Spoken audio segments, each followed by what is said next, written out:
Parts में divide किया है। पहला है पाकिस्तान कंट्रोल कश्मीर और दूसरा है गिलगिट बाल्टिस्तान। दोनों ही रीजन्स इंडिया के जम्मू एंड कश्मीर के एक्सटेंशंस हैं। पाकिस्तान कंट्रोल कश्मीर 10 डिस्ट्रिक्ट्स में डिवाइडेड है। मुजफ्फराबाद इस रीजन का कैपिटल है, जो झेलम रिवर की ट्रिब्यूटरी नीलम, जिसे इंडिया में किशन गंगा कहा जाता है, पर स्थित है। वहीं गिलगिट बाल्टिस्तान लगभग 65,000 स्क्वायर किलोमीटर में फैला है और पाकिस्तान कंट्रोल कश्मीर से 5 टाइम्स बड़ा है। गिलगिट बाल्टिस्तान फिलहाल 3 एडमिनिस्ट्रेटिव डिवीजन्स और 10 डिस्ट्रिक्ट्स में डिवाइडेड है। यहाँ पर 50 से ज़्यादा 7,000 मीटर एंड अबव वाले माउंटेन पीक्स हैं और वर्ल्ड के 3 longest glaciers outside polar regions पाए जाते हैं। 1947 में इंडिया के पार्टीशन के दौरान ब्रिटिश गवर्नमेंट ने अपनी पैरामाउंटेंसी अबेंडन की। प्रिंसली स्टेट्स को 3 ऑप्शन दिए गए, इंडिया या पाकिस्तान ज्वाइन करें या फिर इंडिपेंडेंट रहे।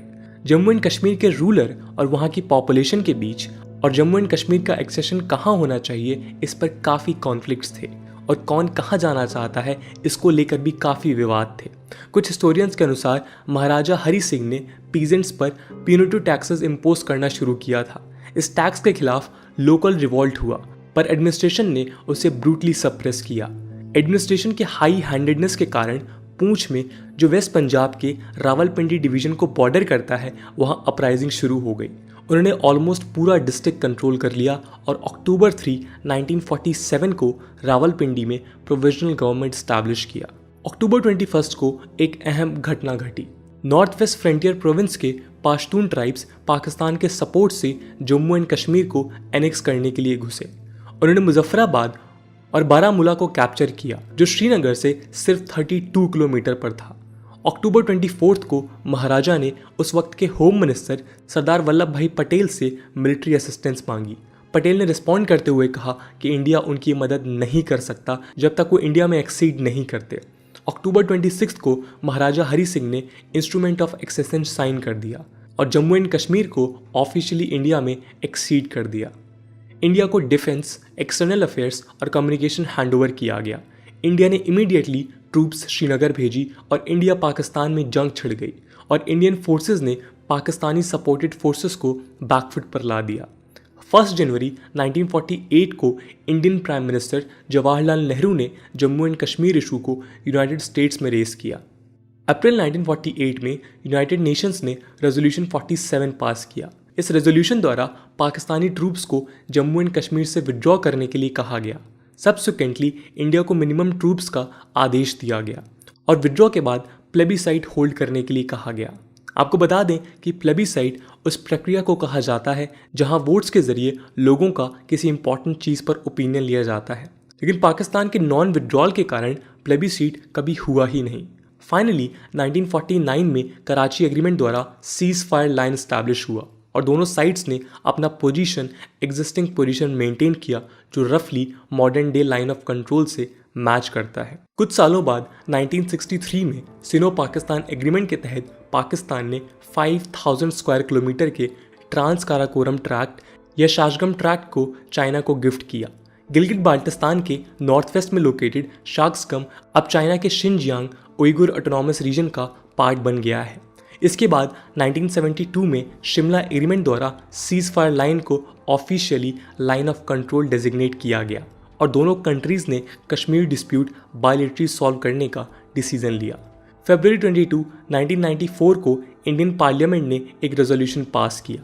State of Jammu and Kashmir has been, is and shall be an integral part of India. इसी के साथ इंडिया ने डिमांड किया कि Pakistan illegally occupied territories vacate कर दे। सितंबर 26, 2020 को यूएन जनरल असेंबली में इंडिया ने यही स्टैंड रिट्रेट किया और अपना फिजिकल ज्यूरिसडिक्शन एक्सटेंड करने की बात की। लेकिन रिसेंटली पाकिस्तान ने गिलगिट बाल्टिस्तान को प्रोविजनल 5th प्रोविंस डिक्लेयर किया। ये यूएन रेजोल्यूशंस, कराची एग्रीमेंट और शिमला एग्रीमेंट दोनों को वायलेट करता है।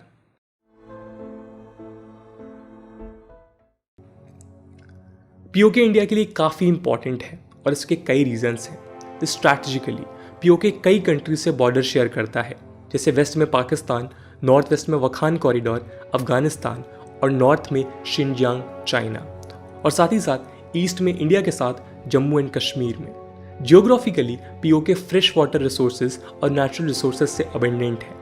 हाइड्रो इलेक्ट्रिक पोटेंशियल के साथ मीरपुर और मुजफ्फराबाद में गोल्ड, कोल, चौक, ग्रेफाइट, बॉक्साइट अवेलेबल है। जियोपॉलिटिकल इंपॉर्टेंस की बात करें तो चाइना ने $50 बिलियन इन्वेस्ट करके China Pakistan economic corridor establish किया है, जो पीओके से पास होता है, और ये इंडिया के सोवर्निटी पर मेजर थ्रेट है।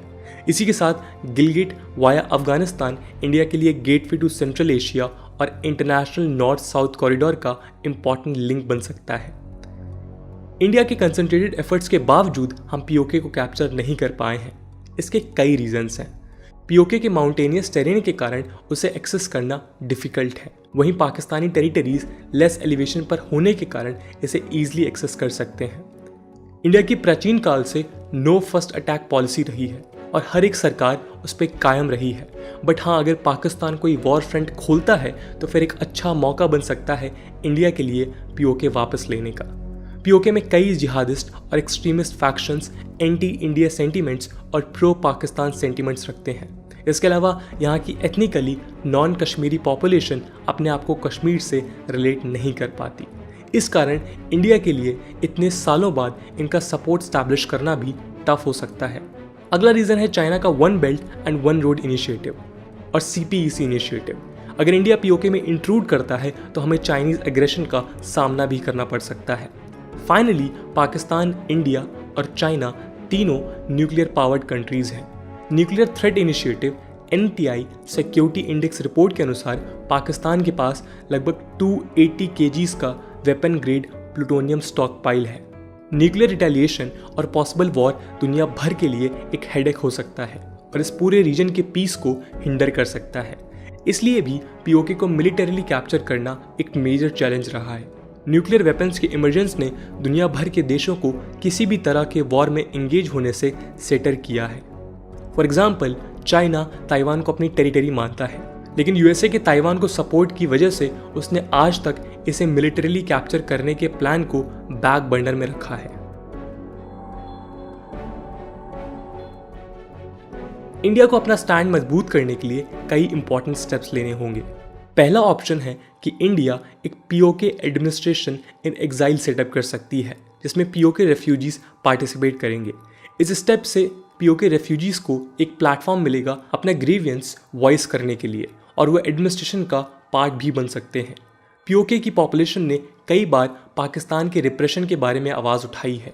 इंडिया इस पॉपुलेशन का सपोर्ट पीओके के रेफ्यूजीज के थ्रू गेन कर सकता है और पाकिस्तान को ग्लोबल लेवल में एलिनेट कर सकता है, जो पीओके पर अपने स्टैंड को मजबूत करने में मददगार हो सकता है। इसके अलावा जम्मू एंड कश्मीर के लेजिस्लेटिव असेंबली में 24 सीट्स पीओके के लिए रिजर्व्ड हैं, जो फिलहाल वैकेंट हैं।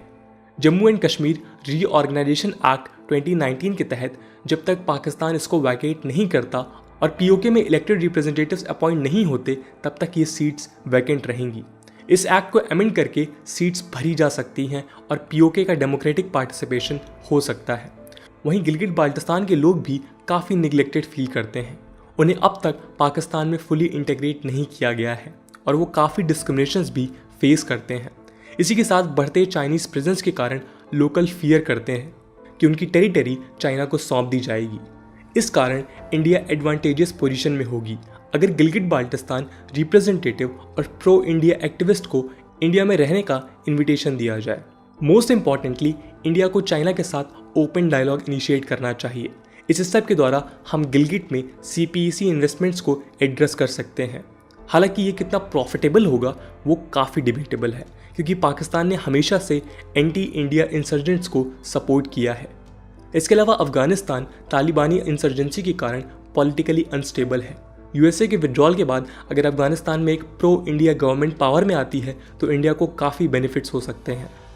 अगर इंडिया अफगानिस्तान को मिलिट्री सपोर्ट एक्सटेंड करता है तो पीओके को कैप्चर करने में भी आसानी होगी। फाइनली, ग्लोबल सपोर्ट इंडिया के सभी मूव्स के लिए इम्पॉर्टेंट है। अगर हम अफगानिस्तान में यूएसए की मदद करें तो यूएसए अफगानिस्तान से क्विकली विड्रॉ कर सकता है और उन्हें इंडिया के रूप में एक रीजनल पावर मिल जाएगा। बदले में यूएसए इंडिया को पीओके पर ग्लोबल सपोर्ट दिलाने में हेल्प कर सकता है। चाइना पाक नेक्सस के अगेंस्ट इंडिया ऑलरेडी यूएसए के साथ क्वाड में इंगेज कर रहा है।